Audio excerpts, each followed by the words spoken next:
Hello दोस्तों, आज मैं आपको बताऊंगा कि आप ईसीजी देख करके कैसे बता पाएंगे कि ये हमारा ईसीजी नॉर्मल है या नहीं है।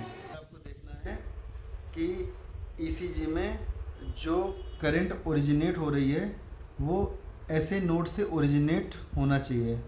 ऐसे नोड मतलब साइनोएट्रियल नोड, जिसे हम लोग पेसमेकर बोलते हैं, जो कि एट्रिया में सिचुएटेड होता है। यहाँ से जब करंट चलती है तो यहाँ से करंट पूरी हो करके यहाँ पर एवी नोड में आती है। जैसे ही यहाँ पर ये करंट आती है तो ये हिस्सा पूरा का पूरा कॉन्ट्रैक्ट करता है। इसके कॉन्ट्रैक्शन से ये पी वेव बनता है। इसके बाद करंट यहाँ 0.1 सेकेंड के लिए रुक करके फिर नीचे बड़ी तेज़ी से आती है, फिर वेंट्रिकल कॉन्ट्रैक्ट करता है तो हमें क्यूआरएस कॉम्प्लेक्स मिलता है, और जब वेंट्रिकल रिलैक्स करता है तो हमें टी वेव मिलती है। यहाँ पर जब ऐसे नोड फायर करता है तो इसके फायरिंग का जो रेट होता है वो 60 से 100 बीट पर मिनट होता है। मतलब यहाँ से जो करंट चलेगी वो 60 से 100 बार चलेगी, तो हम लोग बोलेंगे कि ये नॉर्मल साइनस है। रिदम हम लोग कैसे देखेंगे, ये इसका जो कॉन्ट्रैक्शन है वेंट्रिकल का, तो ये जो आर इंटरवल, ये जो आ रहा है क्यूआरएस कॉम्प्लेक्स, और यहाँ पर जो क्यूआरएस कॉम्प्लेक्स है, अगर हमें क्यूआरएस कॉम्प्लेक्स के बीच की दूरी, जैसे यहाँ पे आप देखिए कि ये नॉर्मल है, लगभग हर क्यूआरएस कॉम्प्लेक्स के बीच की दूरी बराबर है, तो ये रेगुलर रिदम है। तो हम लोग बोल देंगे कि साइनोएट्रियल नोड से हो रहा है तो साइनस है, और रिदम रेगुलर है तो नॉर्मल साइनस रिदम है। इसके अलावा और इसके क्या क्या फीचर होने चाहिए, तो अब हम बात करेंगे कि पी वेव कैसा होना चाहिए। पी वेव स्मूथ होना चाहिए, राउंडेड होना चाहिए, और इसकी जो चौड़ाई है वो 3 स्मॉल बॉक्स से कम होना चाहिए, मतलब 0.12 सेकेंड से कम होना चाहिए। और जो ऊंचाई है वो 2.5 मिलीमीटर, मतलब 2.5 बॉक्स से कम होनी चाहिए। 2.5 स्मॉल बॉक्स जो हैं उनसे कम होनी चाहिए।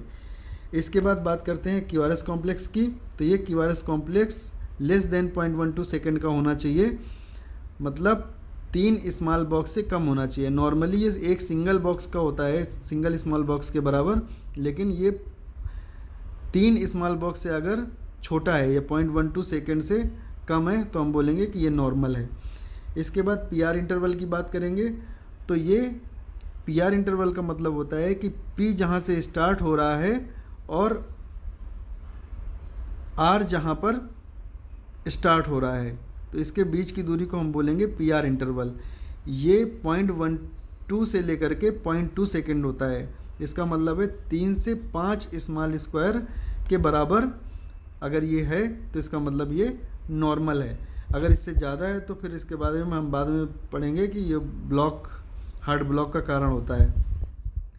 इसके बाद बात करते हैं एसटी सेगमेंट की, तो जो ये जो जे पॉइंट होता है और टी के स्टार्टिंग के बीच में जो आइसोइलेक्ट्रिक लाइन आपको दिख रही है, इसको हम लोग बोलते हैं एसटी सेगमेंट। एसटी सेगमेंट एक छोटे बॉक्स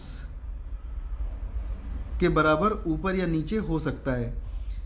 इसका जो ये आइसोइलेक्ट्रिक लाइन है, ये पी वेव के पहले जो आइसोइलेक्ट्रिक लाइन है, इससे हम लोग कंपेयर करते हैं, और इसी से हम लोग देखते हैं कि ये एसटी एलिवेशन है या एसटी डिप्रेशन है, जो आगे हार्ट अटैक या मायोकार्डियल इन्फेक्शन के बारे में जानकारी देता है। इसके बाद हम बात करेंगे क्यूटी इंटरवल की, तो क्यूटी इंटरवल क्यू के स्टार्टिंग से लेकर के टी के एंडिंग तक, यहाँ तक ये क्यूटी इंटरवल होता है। इसकी नॉर्मल रेंज होती है 0.36 से लेकर के 0.44 सेकेंड, मतलब 9 से 11 स्मॉल बॉक्स के बराबर होता है। और ये जो टी वेव है ये स्लो अपराइजिंग वेव होती है। ये अगर बहुत ज़्यादा पीक्ड हो जाती है कई बार तो हाइपरकैलेमिया या और दूसरे कारण होते हैं।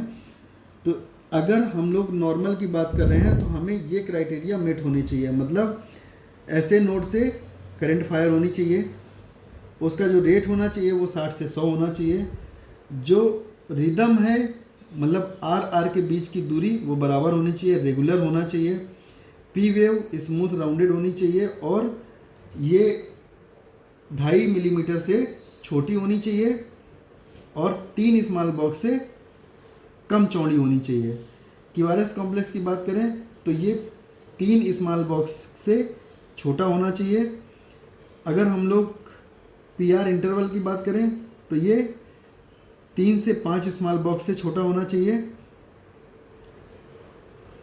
अगर हम बात करें क्यूटी इंटरवल की, तो क्यूटी इंटरवल होना चाहिए 0.36 से 0.44 सेकेंड। इसका मतलब है 9 से 11 स्मॉल बॉक्स के बराबर होना चाहिए।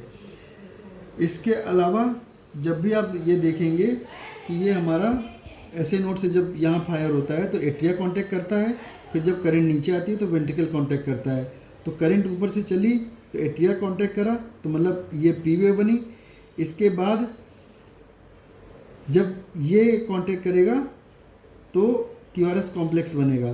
तो इसका मतलब है एक पी बनेगा और एक क्यूआरएस बनेगा। पहले कौन सा बनेगा? पी बनेगा, बाद में कौन सा बनेगा? क्यूआरएस बनेगा। तो क्यूआरएस के पहले पी होना चाहिए या पी के बाद क्यूआरएस होना चाहिए, और ये 1:1 रेशियो में होना चाहिए। क्यों? क्योंकि एक करंट अगर यहाँ से चलेगी तो एक ही बार ये कांटेक्ट करेगा, फिर जब करंट यहाँ पर आएगी तो एक ही बार ये भी कांटेक्ट करेगा। तो ये पी और क्यूआरएस एक 1:1 के रेशियो में रहना चाहिए। अगर ये सारे क्राइटेरिया मिल रहे हैं और हार्ट रेट लेस देन 60 है तो हम बोल देंगे साइनस ब्रेडिकार्डिया है, और अगर ये सारे क्राइटेरिया मिल रहे हैं और हार्ट रेट 100 से ज़्यादा है तो हम लोग बोल देंगे साइनस टैकिकार्डिया है। धन्यवाद।